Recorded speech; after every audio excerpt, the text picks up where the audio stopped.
Okay, now we are going to cover widgets. This is one of the more prominent things that most blog owners like to use and like to customize about their theme is what is displayed in their sidebar.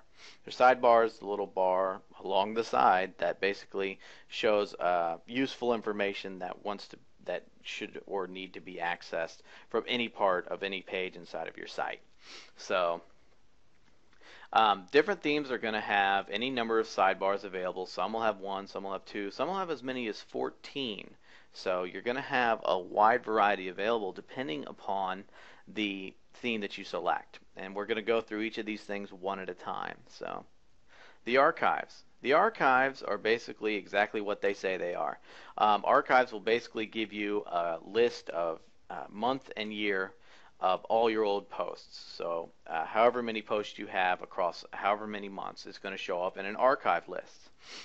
You are going to be able to show the post counts, how many posts are within each month and year, and that will basically keep growing as your blog grows. One thing about the archives, though, is that as you maybe accumulate up to 4 years worth of blog posts, that list is going to get pretty long. So WordPress gave you the option to display it as a drop-down. So now instead of taking up 48 lines in your sidebar, which is pretty valuable real estate, you instead can display one line, which is a drop-down. They can select it and it'll automatically go to that archive post. You simply give it a title and you're all set to go. Alright, the next is the calendar. If people want to go over maybe a posting that you did maybe earlier in the month but not necessarily old enough to go through the archives, which is over a month old, you usually want to be able to access that through the calendar. Every day that you post is going to show up as a link on your calendar, and WordPress will update that automatically for you for quick and easy access. It's a very handy feature in your sidebar. Your categories. Your categories will basically show all of the categories that you have, and it'll also, just like your archives, either be able to show it as a drop-down if you have a large list of categories, and show how many posts that you have within each of your categories. And also another very handy feature is the hierarchy. Sometimes you want to be able to show all the subcategories within the categories, and sometimes you don't. So to be able to do that, you can just click the show hierarchy and it'll show all your subcategories for you. So that's a very handy thing to have to keep your blog structured and organized, is your categories. Your links. Your links is basically, like I said, your blog roll. You can show every single link here, and you have your different options available, such as the description if you decided to put one in there, and also an image, which is an advanced feature if you wanted to have an image next to each link. But the handy part about this was that if you want to, you can only show a certain category of links in this individual link section. So let's say if you want to have your links to your blog roll, but then you created another category, you can put in, you can save this, minimize that, and you can create another link section that shows a different category in there as well. So it's very handy to have. Your metadata. Your metadata is just a fancy way of saying your login, log out, and all that other, your feed link, and your admin link, and the WordPress links, and all those little supplemental stuff that kind of didn't have a place but needed to be shown. So this will give you all those little links that you need to have on your site, especially if you have registered users that log in and interact with your site on a logged in basis versus a guest basis. So the metadata is very important to have if you have that kind of stuff. Pages. Very important thing about this pages section is not only obviously does it show your pages, but there's an extra feature in there that you want to have. Obviously you can sort by page different items such as your page order, your page ID, or just the title as normal. But there's a little exclude section. Let's say if you had a thank you page or a password protected page that you didn't want the whole world to know about, you can exclude it by an ID. So let's say if you had page ID 3 and page ID 10, you could put that in there and it will not show up in that pages section. That's a very, very useful tool to have inside of this widget, is the exclude. You find pages by going to the pages section, which we'll do right now. And if you hover over it at the bottom of your browser, depending on what the browser is, it'll show exactly what your ID is. You can't see it right now for security reasons under this video, but if you highlight it, you'll see the link, and at the very, very end of that link is an actual number, and that number is your page ID. So you simply go back to your widgets, and you just simply enter that page that you want to exclude, and it won't show up. It's a very useful tool.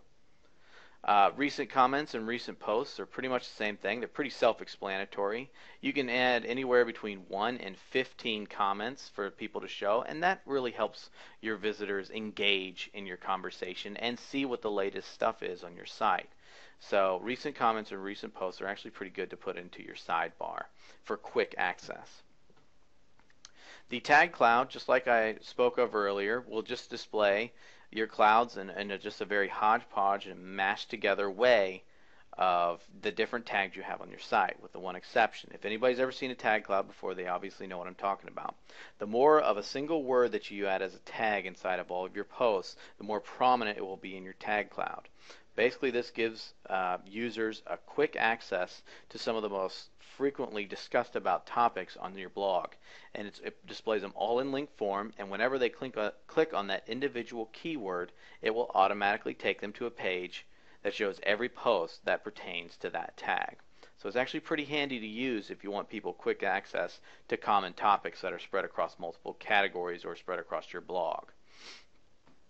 The search feature usually is displayed at the top of a sidebar, and the good thing about the search feature is if you do not display a title, it will not show one. So it'll only display the search box and the search button. So it's actually a little tidbit there that not many people know about. So if you want a quick search on your sidebar to be able to search your entire site, you just simply add it to your sidebar. Alright, and the RSS feed. This is a very powerful tool that you can use inside of your sidebar. The RSS feed will basically allow you to enter any RSS feed URL, not just ones from your blog or your site, but any one that you can find on the internet.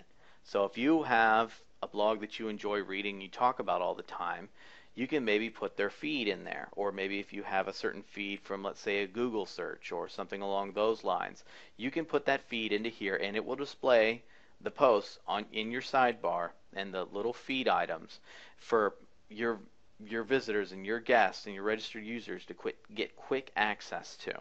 So it's a very valuable tool to use if, let's say, that you have frequently updating content from different areas of the net that you don't want to necessarily do all yourself.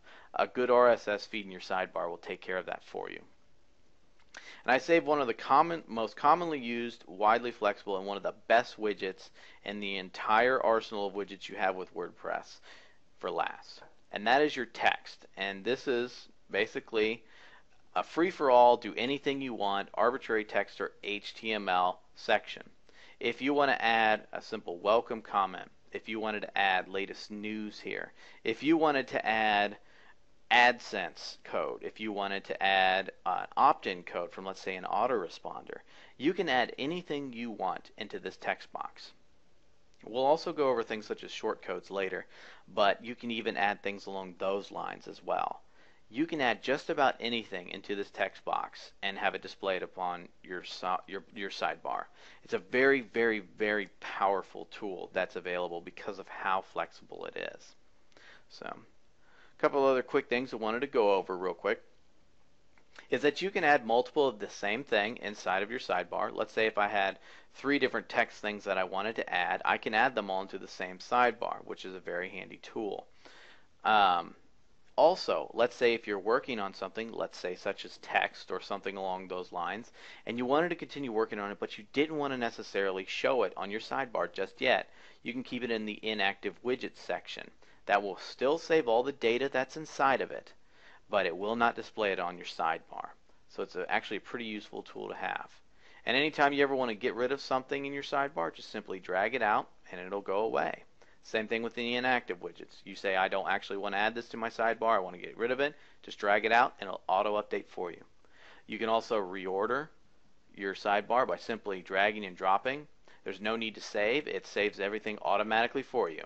So it's a very handy and very, very robust tool to use. And that pretty much does it for widgets.